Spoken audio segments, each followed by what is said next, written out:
Court में जो hearing हुई है बड़ी जबरदस्त हेयरिंग रही है। आपको समझ, आज देखें, आज हमने साबित किया है इस बात को कि रातों रात इलेक्शन कमीशन ने किस तरह लिस्टें तब्दील की।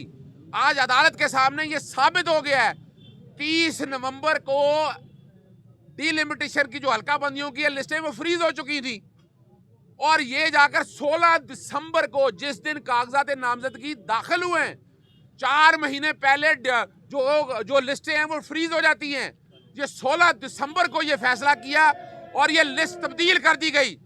और कमाल की बात है, 18 दिसंबर को सुप्रीम कोर्ट ने हल्का बंदियों वाली सारी जो तब्दीलियां थी वो कलअदम करार दे दी। उन्होंने किसी हाई कोर्ट के सामने कोई केस नहीं रखा, तो उसके बाद उसकी हैसियत नहीं है। सेकेंडर जो अदालत में मौजूद था उसने बयान अल्फी दिया कि उसने सारा चेक किया। 16 दिसंबर तक जिस दिन कागजात नामजदगी दाखिल किए गए हैं उस वक्त तक उसका हल्का वही था, वो रात 12 बजे तक, और वो वहीं का रिहायशी भी है। कमाल की बात है। और कानून बड़ा वाजे है कि आपको, और एक बात बड़ी वाजे की, एक सवाल उन्होंने मैंने अदालत को बताया कि मियां नवाज शरीफ पर पाकिस्तान तहरीक इंसाफ जो खुशा साहब ने बताया 62(1) के तहत ताहयात नाअहली है और वो इलेक्शन नहीं लड़ सकते। 2 जनवरी 2024 को सुप्रीम कोर्ट ने केस लगाया हुआ है और हमारे टेक्निकलिटीज के पीछे पड़ रहे हैं। और जमहूरी गवर्नमेंट बनो, हम लोग इलेक्शन लड़ना चाहते हैं, जमहूरी तरीके से इलेक्शन पे आओ, ये पीछे ना छुपो।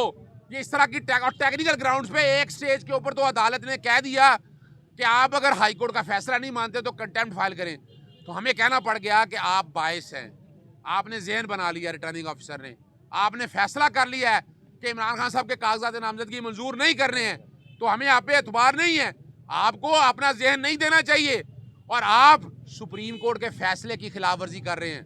18 दिसंबर का फैसला जो सुप्रीम कोर्ट ने दिया डिलिमिटेशन के हवाले से वो पाबंद है आपके ऊपर, आप उसमें तब्दीलियां नहीं कर सकते।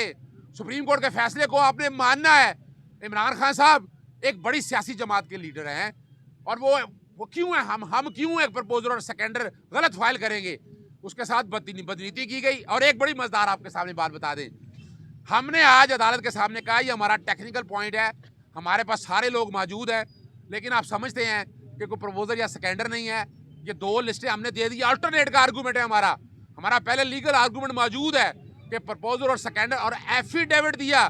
इस एफिडेविट का काउंटर एफिडेविट लेके आया इलेक्शन कमीशन साबित करे कि उस वोटर को बता दिया था तुम्हारा हल्का बदल दिया है, सियासी जमात को बता दिया था ये हल्के बदल गए हैं। कोई ऐसी चीज रिकॉर्ड के ऊपर नहीं लगाई गई है। हमने सिर्फ एक नाअहली के हवाले से बात करनी है, वो अभी थोड़ी देर का टाइम लिया है, अभी राय आपको बताते हैं।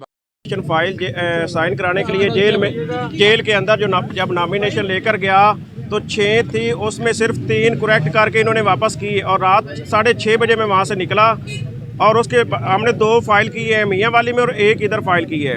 उसके अलावा सेक्शन 22 बड़ा क्लियर है इलेक्शन एक्ट का कि 4 महीने पहले इलेक्शन प्रोग्राम के आप चेंज नहीं कर सकते। इलेक्शन कमीशन कोई भी अल्ट्रेशन नहीं कर सकता किसी भी हल्के में, और अगर उसने करनी है तो सेक्शन 39 ये कहता है कि उसको पब्लिश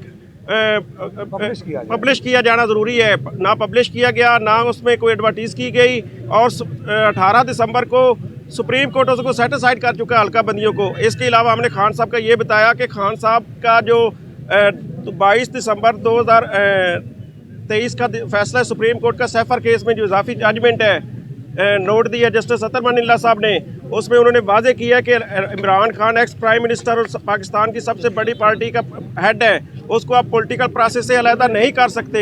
उसने क्रिटिसाइज उसी जजमेंट में किया गया, इस्लामाबाद हाई कोर्ट को उसी जजमेंट में क्रिटिसाइज किया गया है इलेक्शन कमीशन ऑफ पाकिस्तान को। अब इस्लामाबाद हाई कोर्ट और इलेक्शन कमीशन मिलके पाकिस्तान के सबसे मकबूल लीडर को नॉकआउट टेक्निकल बुनियादों पे करने के लिए तुले हुए हैं, क्योंकि ये मैदान में मुकाबला नहीं कर सकते।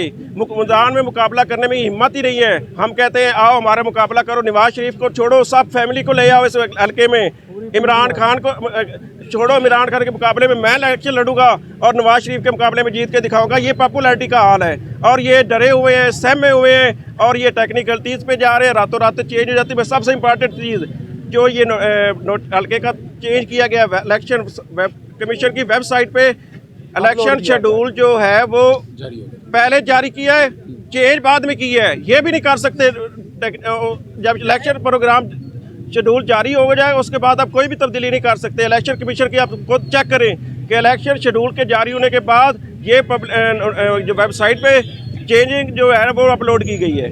अच्छा राय साहब, ये बताइए आपने वोटर सर्टिफिकेट जब लिया तो उसके ऊपर ये दर्ज था कि आपका जो तायद कुरिंदा है वो NA 122 का रिहायशी है, और इसके साथ साथ 8300 पे भी आपने चेक किया?